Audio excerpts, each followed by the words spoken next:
mí es realmente un honor estar acompañándolos hoy aquí. En primer lugar, yo quiero comentar que hay muchos elementos muy parecidos y a la vez grandes diferencias entre lo que fue la antigua Mesoamérica y el área andina, y especialmente en su momento final, cuando en México, en lo que es Mesoamérica, predominaban los mexicas o aztecas, y acá predominaba el estado incaico.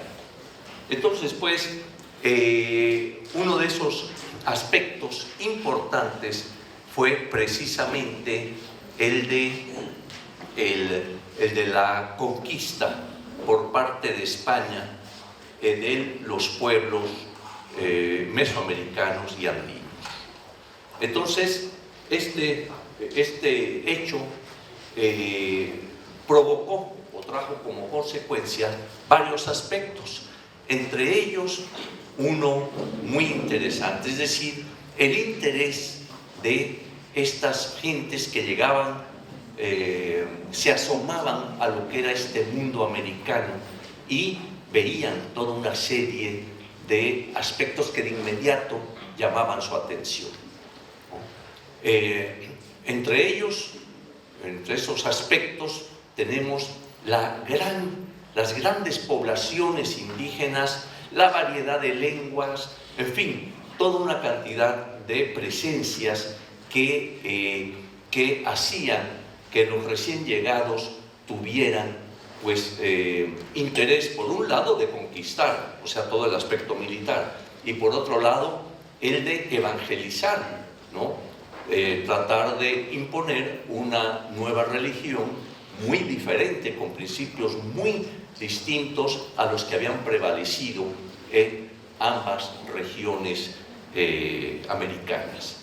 Entonces, de allí tenemos, en el caso ya de Mesoamérica, la presencia de tres tipos de cronistas que van a tener ese interés, van a tratar de penetrar en, digamos, en la historia, en las costumbres de estos pueblos para poder realmente conquistarlos mejor. Por un lado tenemos la lucha armada, ¿no? Pero yo siempre he dicho que quizá la segunda lucha, la ideológica, es todavía más ardua de llevar a cabo que la primera, ¿no? Entonces, de esa manera vemos estos tres tipos de cronistas. Primeramente, los cronistas soldados, como Bernal Díaz del Castillo, como Hernán Cortés, capitán de las huestes españolas, ¿verdad?, que dejaron escritos minuciosos, como en el caso de Bernal Díaz, y los cuales pues hoy son documento de lectura obligada para quienes nos dedicamos a la historia y a la arqueología, ¿no?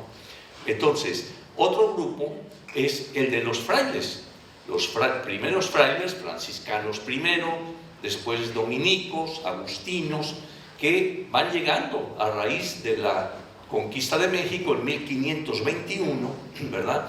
Y desean también explicarse este nuevo mundo que están viendo, ¿no? Y entonces, claro, su parámetro es la Biblia, ¿no? Entonces llegan y ven estas presencias indígenas y empiezan a relacionarlas con la Biblia, ¿no? Lo primero que se preguntan es, bueno, ¿de dónde vinieron estas gentes? Según esto, la Biblia lo que explica es que debe de haber sido de las tribus perdidas de Israel, ¿no? Después ven en Cholula, donde está quizá el mayor monumento arqueológico, la mayor pirámide, cerca de 400 metros por lado, ¿verdad? Y se les dice que eso tardó mucho en construirse, que colaboraron muchos pueblos con diferentes lenguas, etc. Entonces dicen, es la torre de Babel, ¿verdad? O sea, toda la explicación que van dando es en base precisamente a la Biblia, con lo cual obviamente esta era una posición errónea. Pero también consideran todo eso, ¿verdad?, todas estas presencias de los templos que observaban, etcétera, como obra del demonio. Y entonces hay que destruirlo. Hay que destruirlo para poder implementar la nueva religión y demás. Después tenemos un grupo de cronistas, un tercer grupo, que son ya de descendientes indígenas, ¿verdad?, que van a escribir ya después de la conquista sobre los aspectos que ellos van observando. Y entonces tenemos ahí una serie de interesantes trabajos de crónicas y demás que nos hablan de estos pueblos o juzgados, ¿verdad? Ya para ese momento también se ha extendido la conquista a otras regiones, no solamente el centro de México, donde estaba la capital del imperio mexica, sino que ya empiezan a ir hacia la zona maya, hacia el occidente de México, en fin, ya empiezan a conquistar. Entonces, esas tres formas, esos tres tipos de cronistas son los que van a dar una información bastante rica de las costumbres, de las ceremonias, de la economía de los grupos prehispánicos. Entonces, pues, todo ese siglo XVI va a ser el siglo de la evangelización prácticamente. Ya en el XVII empieza a haber inclusive un cierto regreso a, digamos, a tomar en consideración aquellos pueblos que España había estado sojuzgando, ¿no? Y tenemos ya después también el siglo XVIII, en donde vamos a ver cómo la corona española tiene un interés especial en conocer las antigüedades de los pueblos o de las colonias españolas. Y es así como en la época de Carlos III, Borbón, vamos pues a estar en esa situación. Y vamos a comenzar precisamente, no sé si podemos apagar estas luces de acá, que de tan directo, para que se pueda ver mejor. Bueno, aquí tenemos a Carlos III, este señor, que es precisamente quien va tiene interés, va a promover excavaciones. A él se debe, cuando era rey en Nápoles, es quien va a promover precisamente las excavaciones de Pompeya y Herculano. Y tiene una persona, Antonio de Ulloa, que lo ayuda, es el que crea el Museo de Ciencias Naturales en Madrid, y quien redacta una serie de principios de lo que en las colonias se debe atender por parte de las presencias que hay en ese lugar. Es decir, manda, es increíble ver cómo hacia 1750 y tantos, 70 por ahí, manda una serie de ordenanzas diciendo qué aspectos hay que ver de las antiguas culturas, digamos, en las colonias españolas. Y así, por ejemplo, dice, hay que ver los enterramientos, hay que ver los objetos que utilizaban, hay que tratar de ver la religión, o sea, toda una serie de aspectos que están recomendando muy importantes. Por cierto que en aquella época, España, estoy hablando de mediados del siglo XVIII, ¿verdad? España va a estar atacada por una serie de países europeos enemigos de España, ¿no? Entonces van a surgir algunos pensadores, ¿verdad?, filósofos, etcétera, que van a denigrar a América.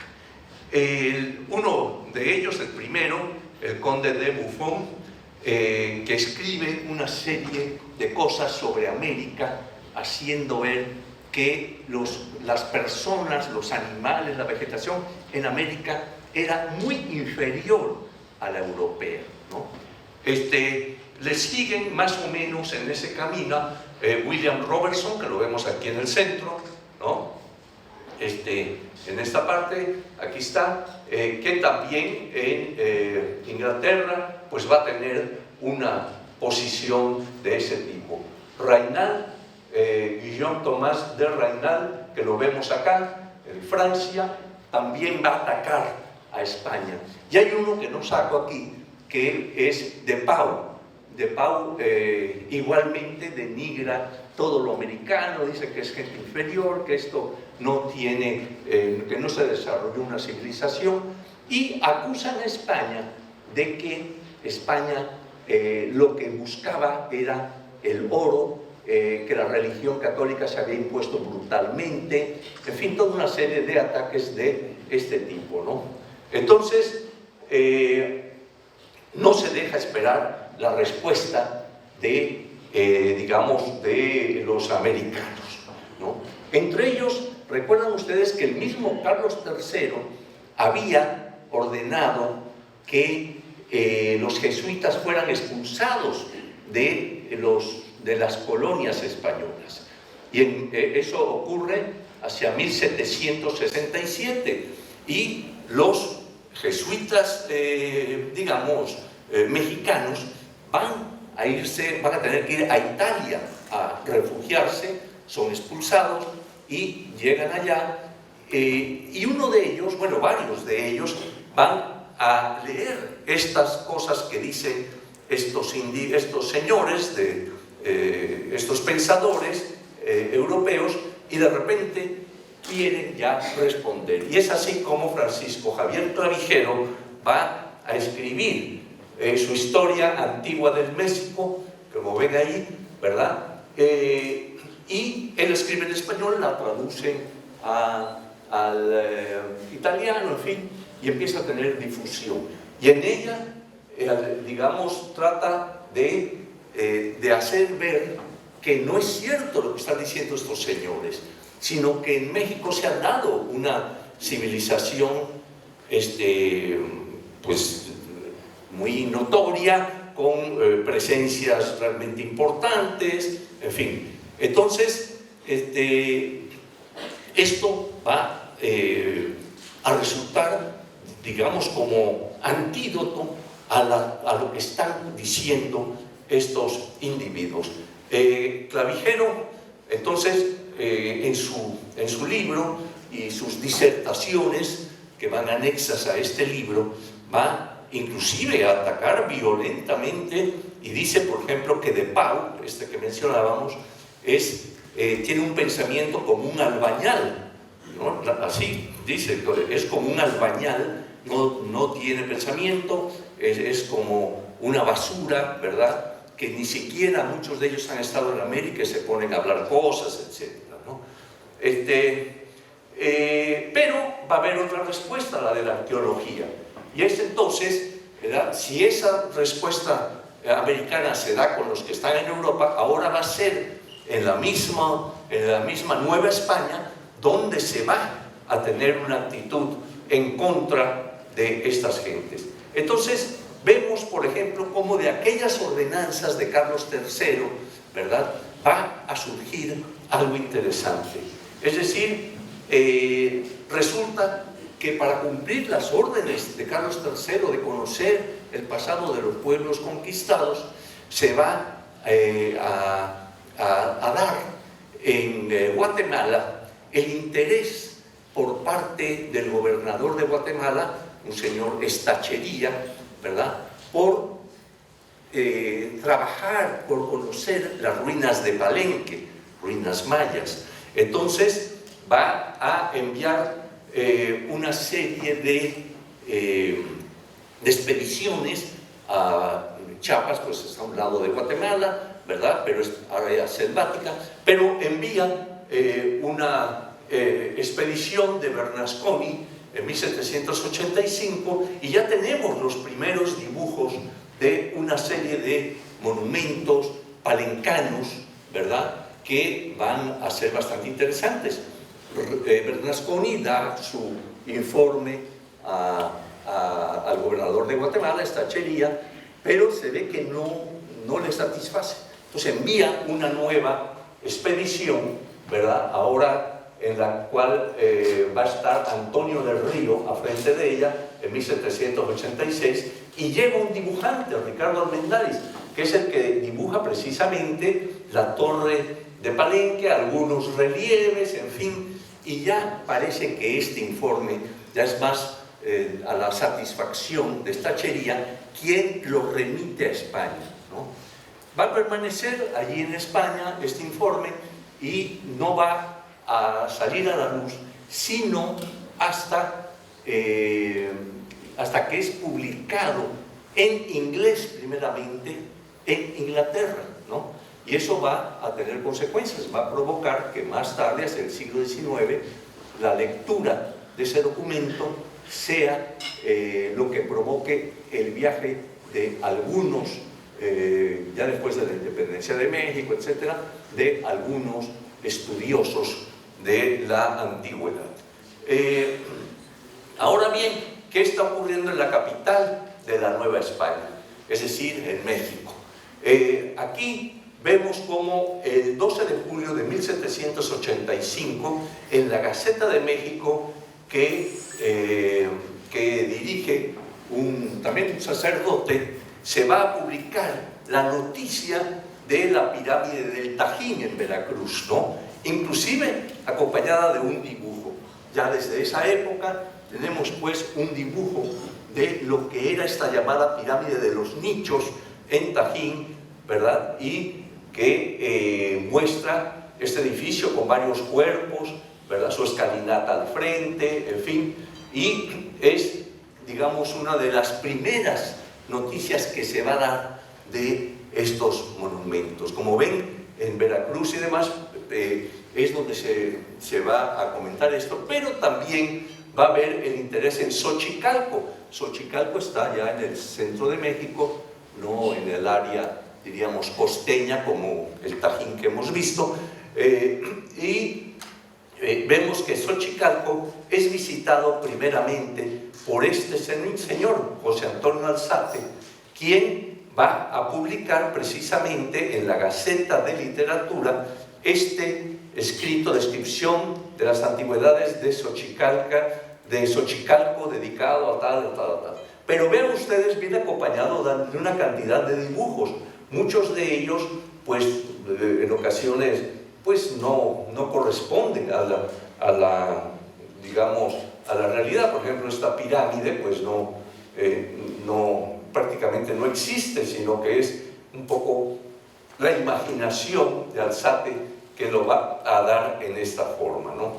Entonces, vemos pues cómo ya se empieza a tener interés en diferentes sitios arqueológicos.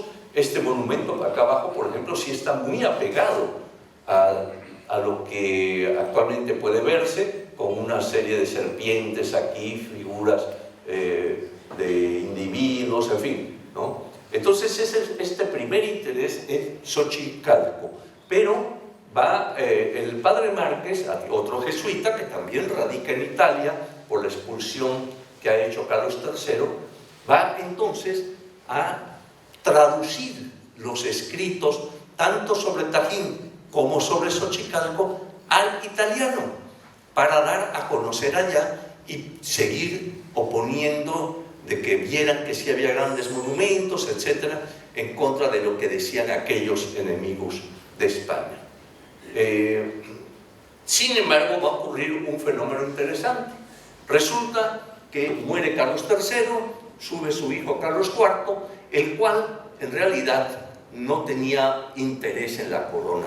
Él quería estar arreglando relojes y otras cosas, ¿verdad? Pero bueno, tiene que asumir el trono y así lo hace. Aquí lo tenemos en una célebre estatua conocida como el Caballito.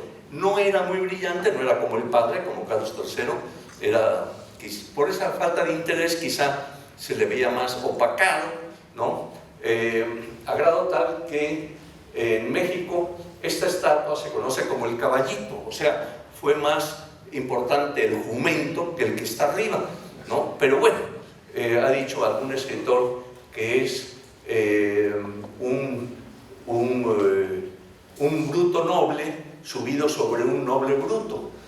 Pero en fin, el hecho es que este señor va a estar gobernando ya hacia 1780, por ahí, y como virrey va a llegar este señor, don Juan Vicente de Güemes Pacheco, segundo conde de Revillagigedo.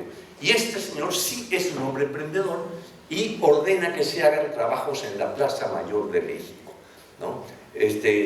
Que se empareje esa gran plaza, que se vayan haciendo una serie de mejoras, y resulta que en ese momento va a aparecer la famosa escultura del Acuatlicue, la que vemos a la izquierda, y de la Piedra del Sol o calendario azteca, ¿no?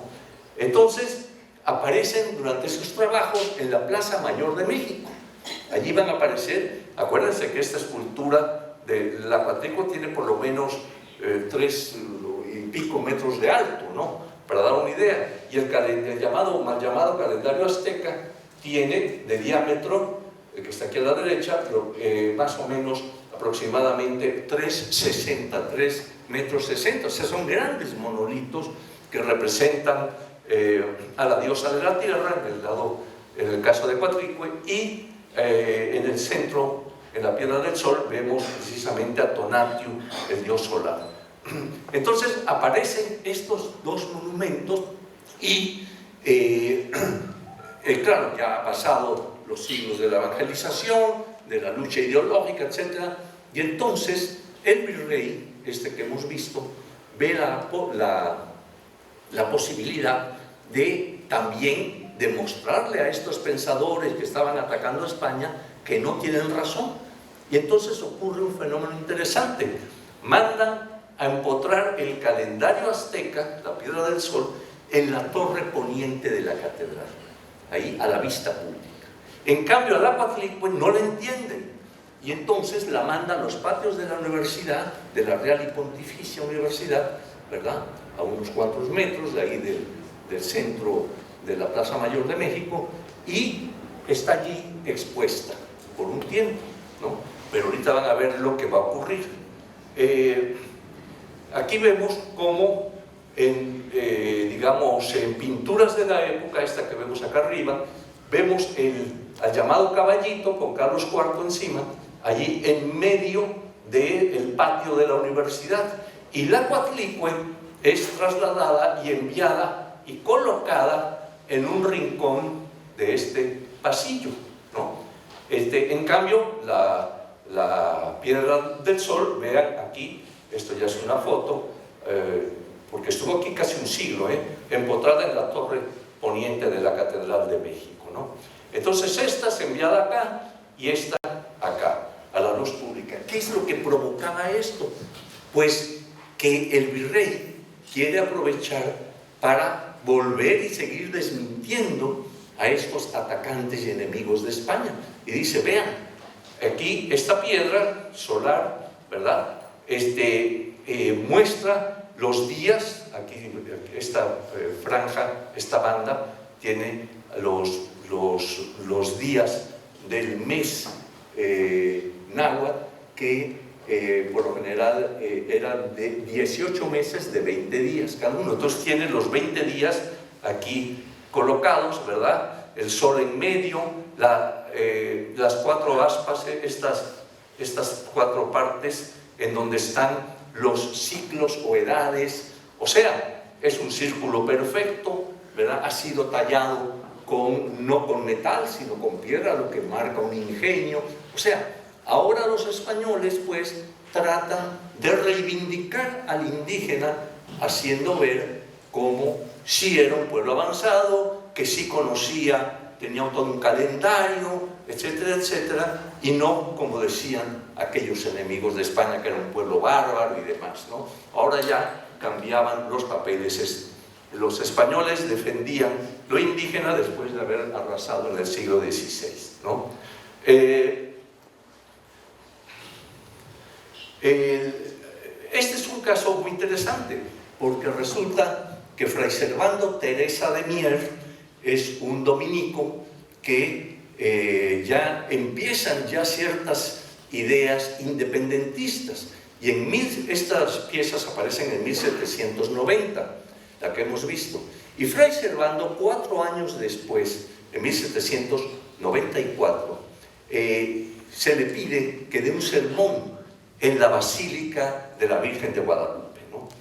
Ante las autoridades españolas, está el virrey, está el obispo, el arzobispo, en fin, todo esto, y él toma como tema precisamente el de la Virgen de Guadalupe, y empieza a restarle a España, a atacar a España, diciendo que la gloria de la evangelización no se debió a los españoles, sino que fue obra de Santo Tomás, que en la figura de Quetzalcóatl, un dios, ¿verdad?, había venido a América en tiempo inmemorial, ¿no? Y era el que había traído la civilización. Entonces imagínense, les quita a los españoles lo que ellos consideraban una de sus glorias, que era haber traído la evangelización y, según ellos, haber salvado muchas almas. Entonces resulta que Fray Servando, un sacerdote, agarra y les dice: no, ustedes no, ya antes había venido una persona, o sea que la gloria no es para ustedes. Claro que les trae consecuencias terribles. Le decomisan sus libros, lo envían a España a hacer penitencia en varios conventos, se escapa hasta que va a Inglaterra, y ahí se une a las ideas libertarias que ya se estaban dando. Recuerden que por ahí pasó Simón Bolívar, en fin, o sea, ya había un elemento de idea libertaria en contra de España, ¿no? Entonces, Fray Servando, pues, va a regresar a México ya después de la independencia en 1821, ¿verdad? Y forma parte ya del gobierno, digamos, naciente con la República que empiezan a hacer, ¿no? Bueno, es tan importante que hasta nombre de calle alcanzó, como pueden ver, ¿no? Después, ya antes de la independencia, se nos presenta por allá, igual que anduvo por Sudamérica, el barón Alejandro de Humboldt.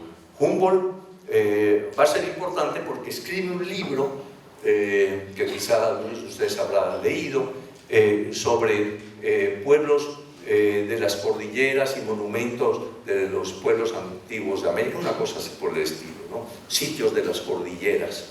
Y de allí va a relatar muchos aspectos, entre ellos algunos relacionados con la arqueología mexicana, como son estas imágenes de las cuales él trata, y no solo estas, ¿no? La pirámide de Cholula, un relieve de Palenque en medio, ¿verdad?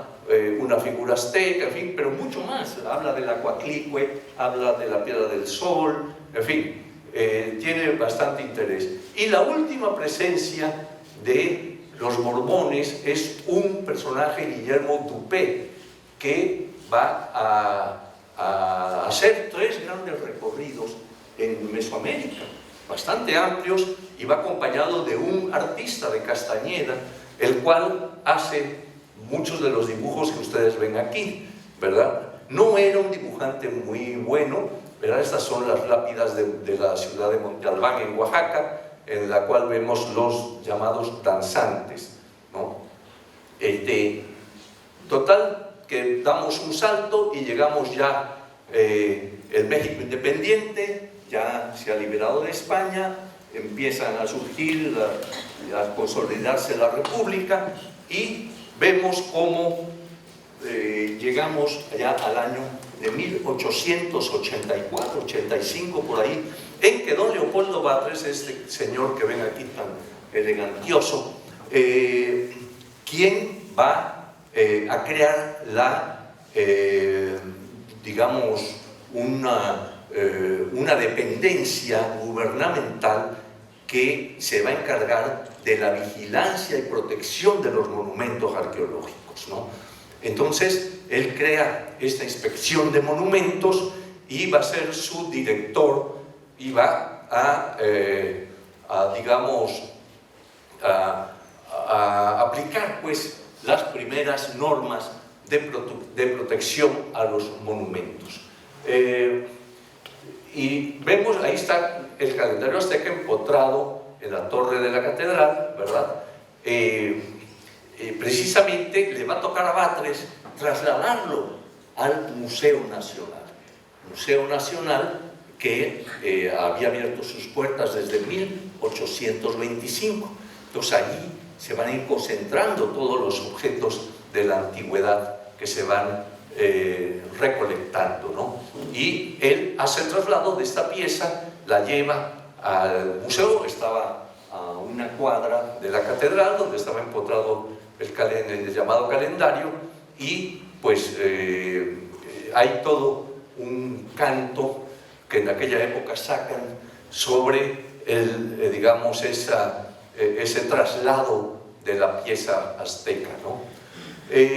También a Batres le va a corresponder en 1900 hacer el hallazgo atrás de la Catedral Metropolitana, muy cerca del Templo Mayor, de toda una serie de objetos como ustedes ven aquí, ¿no?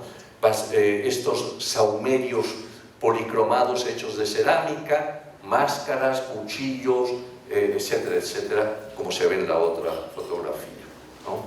Él también va a volver a trabajar en Xochicalco, aquel sitio que había reportado una persona. Ahora, don Leopoldo, ahí lo ven, se reconoce fácilmente por la enorme panza que tiene. Don Leopoldo, con toda su familia, se la lleva ahí, su gramófono de aquella época, su cerveza alemana, y don Leopoldo va a excavar en Teotihuacán. En 1905, ¿verdad?, va a empezar trabajos en Teotihuacán. No tenía una técnica muy depurada, ¿verdad?, pero él va a, como ven, aquí está excavando en la gran pirámide de Teotihuacán, la pirámide del Sol. Crea un pequeño trenecito, aquí están los rieles, para ir sacando el escombro de toda la pirámide, en fin, que va a ser importante pues la labor de él. Pero hay algo interesante, que se funda en aquel momento, hacia 1911, va a establecerse una escuela internacional de arqueología y etnología americanas, y para esto cuentan con el patrocinio de 3 universidades norteamericanas, la de Columbia, la de Pensilvania y la de Harvard, ¿no? Y con el gobierno de Francia, el gobierno de Prusia y el gobierno mexicano. Entonces se establece en México esta escuela y acuerdan que los directores van a cambiar cada año y van a ir siendo de cada uno de estos países o de estas universidades. Y el primero es Edward Seller, en nombre del gobierno de Prusia. Es el primero que va a tener a su mando esta escuela. Era un estudioso de la religión mexica, todavía algunos de sus escritos perduran y han sido muy importantes, ¿no? También llegan ya investigadores de diversas universidades, etcétera, en el siglo XIX, ¿verdad?, y el siglo XX. Aquí tenemos a Maudslay, que, por cierto, dentro de un edificio maya, como pueden ver aquí con su arco maya y todo, pues instala su campamento, ¿verdad?, cuelga allí sus ropas, en fin, y ahí empieza a hacer los estudios. Ahí ven lo que quedaba de la torre de Palenque, por ejemplo, Chichén Itzá arriba. Son fotos antiguas de finales del siglo XIX, principios del XX, ¿no? Aquí está Edward Seller, ¿verdad?, es este señor de barbita, algunos de sus apuntes, de sus noticias. Y esa señora tan elegante, con la patita levantada, como bien ataviada, pues es doña Celia Nuttall. Nuttall, quien estudia todo un códice que pueden ver acá abajo, que lleva su nombre actualmente. El papel de las mujeres va a ser destacado en el sentido de que tanto extranjeras como mexicanas se van a incorporar también a diversos trabajos y diversos estudios, ¿no? Otro, Jover Mahler, va a trabajar en la zona maya. Ven ustedes fotografías todavía de esta época, de finales del siglo XIX, principios del siglo XX, ¿verdad?, en donde se ven varios sitios de otros tantos lugares arqueológicos, ¿no? Bueno, esto no viene al caso, pero resulta que don Porfirio Díaz, que era el presidente, el dictador, que había durado como 30 años en el poder, y era el que había creado esta escuela internacional, por cierto, va a ser ya muy atacado. Se arma la Revolución Mexicana en 1910. Entonces estalla esta revolución, en 11 él va a renunciar, se va a Europa ya para siempre en un buque, el Ipiranga. Aquí lo vemos a don Porfirio, ya grande, que va a emprender esa ida. Y después se había creado, y ustedes lo han oído, la escuela, ya habíamos hablado de la Escuela Internacional, pero el Congreso Internacional de Americanistas, el cual va a ser interesante porque Zeller, que ahora ya lo vemos aquí muy grande, ¿verdad?, va a ser el presidente de ese congreso, y lo vemos sentado aquí. Nótese que el único que tiene su petatito abajo para el frío pues es don Edward Zeller, ¿no? Después pues todos los congresistas de diferentes países. Pero habíamos dicho como dentro de esta escuela internacional iban a estar personas como Isabel Ramírez Castañeda, que es esta que vemos aquí, Zeller también aquí, y algunos otros alumnos de la escuela que iban a los lugares, sobre todo con ese calor enorme, ¿verdad? Con esta falda, doña Isabel, bueno, ha de haber tenido un calor tremendo. Y la escuela tiene como segundo director a Franz Boas, ¿no? Y entonces se hacen muchos trabajos arqueológicos, por ejemplo, como este álbum de colecciones arqueológicas, y aquí se va a formar un antropólogo mexicano de gran importancia, que es don Manuel Gamio. Don Manuel Gamio, hacia 1912-13, es enviado por Boas para que haga trabajos, y es la primera estratigrafía que hace, una estratigrafía que podemos ver aquí. Él trabaja ahí mismo en la Ciudad de México, ¿no? Y va a encontrar toda estas secuencias, ¿verdad? Aquí él lleva aquí su conteo de los centímetros que está excavando, ¿verdad? Los materiales que está encontrando en Azcapotzalco, un lugar que hoy está dentro de la Ciudad de México, ¿no? Entonces va pues a dar este aporte del trabajo estratigráfico, pero también va a crear la Dirección de Antropología hacia 1917, y va, en base a esta Dirección de Antropología, va a establecer una investigación integral, la población del Valle de Teotihuacán. Escoge el Valle de Teotihuacán como un área representativa del centro de México, en donde va a llevar a cabo su proyecto. Nada más que en 1917 el proyecto de él ya es todo un proyecto integral. Ya está invitando a biólogos, a geógrafos, en fin, a toda una serie de especialistas, ¿verdad?, para que estudien el Valle de Teotihuacán, tanto desde lo prehispánico como lo colonial y lo moderno. O sea, está viendo esta antropología integral, participan ahí arqueólogos, antropólogos físicos, lingüistas, etcétera, etcétera. Esa concepción integral dura hasta hoy en día. Es decir, hoy en día la Escuela Nacional de Antropología se preparan ahí lingüistas, antropólogos sociales, antropólogos físicos, etnólogos y arqueólogos, ¿no? O sea, por esta concepción que él aplicó con estos estudiosos para ver toda esa área en estudio. Para eso había dividido el país en 11 grandes zonas, ¿verdad?, por sus características culturales, económicas, ¿cómo se llama?, climáticas, etcétera. Y precisamente la que está en rojo en medio es la que representaba esos trabajos que él realiza en Teotihuacán, ¿no?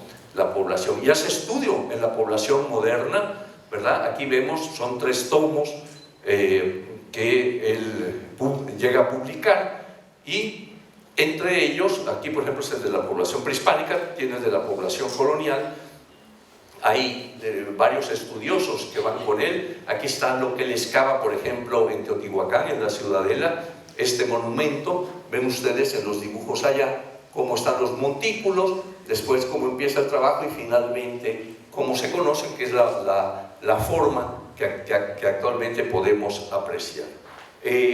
Pero también va a estudiar, como decíamos, a través de los antropólogos físicos, a la población que en ese momento está en el lugar, establece carreteras locales, se hace la estación del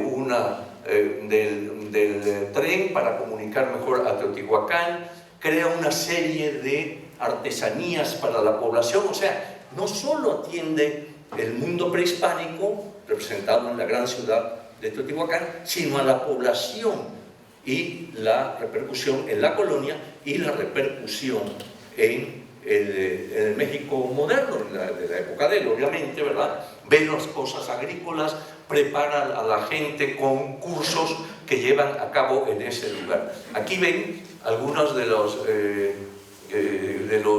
principios que él está aplicando ya, digamos, en vivo, ¿no? Enseñando a hacer cerámica, enseñando a montar obras de teatro, etcétera, con la población del lugar. Inclusive lleva a un gran artista, Francisco Goitia, quien pues deja constancia de algunos de los monumentos, algunas de las danzas que se practicaban en Teotihuacán y demás, ¿no? Ya después vamos a ver cómo el avance de la tecnología, se crea el Instituto Nacional de Antropología en 1939, ¿no? Y entonces ya va a aplicarse, vamos a decir, ya los principios modernos y demás de la arqueología y de las otras disciplinas antropológicas.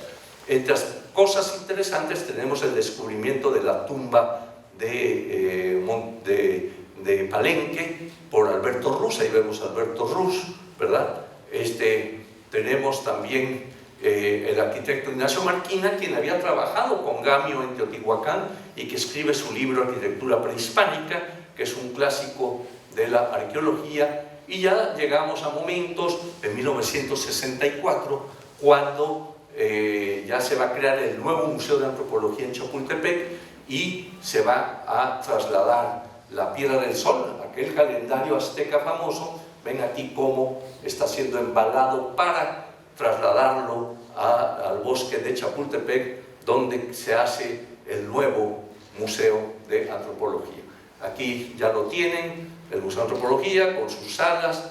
Vemos parte de la Sala Maya, hay algún monumento reproducido, la Sala Mexica. En fin, ya estamos en un México, digamos, ya actual, a partir de 64, y se llevan a cabo toda una serie de trabajos, de investigaciones por diversas universidades, por el mismo Instituto de Antropología, por la UNAM, por la Universidad Nacional Autónoma de México, y ya tenemos también la presencia, por ejemplo, de Pedro Armillas. Él había venido a raíz de la Guerra Civil Española, ¿verdad?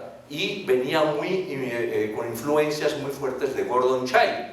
Gordon Chai, que lo vemos allí, es un arqueólogo australiano que desarrolla toda una serie de principios sobre, digamos, viendo más dialécticamente el proceso de desarrollo de las sociedades, y nos habla ya de la revolución neolítica, la revolución urbana, etcétera, etcétera, y todo esto también se va a aplicar en Mesoamérica. Estos cuadros los pasamos porque no tiene mayor importancia. Bueno, se da ya más recientemente el Templo Mayor, y hablo de él no porque yo lo haya establecido, sino porque obviamente es del que más sé, por lo mismo de haberlo establecido. Entonces, aquí tenemos el Templo Mayor, como la presencia que está en él es la de Tlaloc, la de Huitzilopochtli, o sea, el dios del agua, de la agricultura, y el dios de la guerra, el tributo, la imposición a otros grupos que representa Huitzilopochtli, ¿no? Entonces, aquí pues es un compendio del principio de lo que es Antes ya se habían dado muchos trabajos de don Pablo Martínez del Río, en fin, ya se aplican elementos ya más modernos, ¿no? El doctor Milon hace todo el mapeo en Teotihuacán, Sanders trabaja también en Teotihuacán con el Cultural Ecology de Teotihuacán Valley, y surgen ya otras prácticas como el salvamento arqueológico, ¿no?